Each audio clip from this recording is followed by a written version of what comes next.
Friends, मेरा नाम विवेक है। मेरी उम्र 21 साल है। मैं एक बीटेक का स्टूडेंट हूँ। मैं अपने घर से दूर अलग रूम लेकर रहता हूँ। दरअसल मेरा घर कॉलेज से दूर पड़ता था और मुझे आने जाने में ही काफी समय लग जाता था। ये कहानी तब की है जब मेरा कॉलेज का दूसरा साल खत्म हुआ।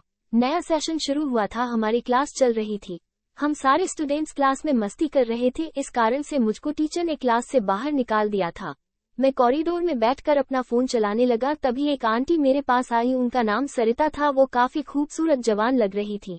उन्होंने जीन्स टॉप पहन रखा था जिसमें वो काफी सुंदर लग रही थी। मुझको लगा कि मैडम को मुझसे कुछ काम होगा, तो मैंने पूछ लिया, मैम आपको मुझसे कुछ काम था? सरिता मैम ने हाँ में सिर हिलाया और पूछा, इधर आसपास कोई हॉस्टल है क्या? मैंने हाँ, कॉलेज का हॉस्टल है, लेकिन शायद वहाँ सारे रूम अलॉट हो गए हैं। इधर कुछ प्राइवेट हॉस्टल भी हैं, लेकिन वो कॉलेज से काफी दूर पड़ जाएंगे। वो मैडम कुछ सोचने लगी। मैडम के साथ एक लड़का था। उस लड़के को देखकर मैंने पूछा, ये आपके साथ है? सरिता मैम हाँ, ये मेरा बेटा है, न्यू एडमिशन है। मैंने उसकी तरफ देखा और उसका इंट्रो लिया। उसका नाम हिमांशु था और वो सिविल ब्रांच से था।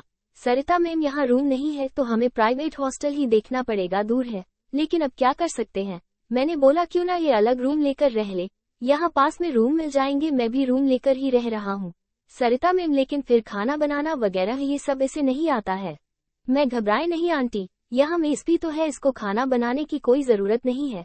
सरिता आंटी, हमारे साथ में इतना सारा सामान भी है, अब सामान कहाँ रख कर कमरा देखेंगे? मेरे पास ही एक सिंगल रूम खाली है, आप चाहे तो वहाँ देख सकती हैं। सरिता आंटी बोली, थैंक्स बेटा।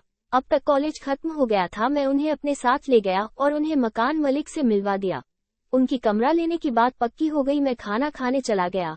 मैं खाना खाकर आया और उनके लिए भी खाना ले आया। वो दोनों मिलकर अपना सामान सेट कर रहे थे। मैंने उन्हें खाना दिया और अपने रूम में आ गया। मैं फोन में गेम खेलने लगा और कुछ देर बाद सो गया।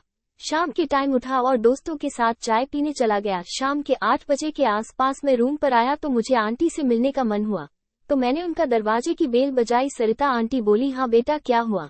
मैंने कहा, मैं खाना खाने जा रहा था, आप लोग साथ चलेंगे या पैक करवा कर ले आऊं? सरिता आंटी बोली, हाँ हम साथ चलते हैं, मेस भी देख लेंगे और उन्हें कुछ रुपए भी दे देंगे। मैंने ओके कह दिया और हम सब खाना खाने मेस में आ गए। कुछ देर बाद हम सब खाना खाकर वापस आ गए। करीब 10 बजे के आसपास मैं फिर से उनके रूम में गया। मैं बोला, आंटी आपको कोई परेशानी तो नहीं है ना? सरिता आंटी, नहीं बेटा, तुमने तो सब समस्या दूर कर दी, बस इसके रहने की परेशानी थी, अब कोई दिक्कत नहीं है। मैं बोला, आंटी वैसे आप आज यही रुकने वाली हैं या आज ही जाएंगी? आंटी बोली, आज रात मैं यही रुक जाती हूँ, सुबह में चली जाऊंगी। मैं बोला, लेकिन यहाँ तो सिंगल बेड ही है, आप दोनों कैसे एडजस्ट कर पाओगे? सरिता आंटी, नहीं हम कर लेंगे। तभी मैं बोला, मेरा रूममेट गांव गया हुआ है तो मेरे कमरे में एक बेड खाली है, आप यहाँ सो जाइएगा, मैं और हिमांशु मेरे रूम में सो जाते हैं। हिमांशु बोला, हाँ मम्मी भैया सही कह रहे हैं। फिर हम दोनों मेरे रूम में सोने के लिए चले गए। रात को लगभग 1 बजा था। उस वक्त मैं रूम से बाहर निकला। अंधेरा काफी था, कुछ साफ दिखाई नहीं दे रहा था। सामने के घर में लाइट जल रही थी, जिस कारण से मुझे थोड़ा थोड़ा दिख रहा था। सरिता आंटी बाहर बैठकर अपने आप कुछ कर रही थी। आंटी को ऐसी हालत में देखकर मेरा नागराज भी जाग गया। मैं आंटी के पास गया। आंटी ने मुझे देखते ही अपने गले से लगा लिया। फिर मैं और आंटी ने मिलकर 1 घंटे तक प्यार किया। उसके बाद आंटी ने कहा, अब तुम अपने कमरे में जाओ, नहीं तो कोई देख लेगा। फिर मैंने सरिता आंटी को किस किया और अपने रूम में आ गया। अब सरिता आंटी अक्सर यहाँ आती है और हमारा खेल शुरू हो जाता है।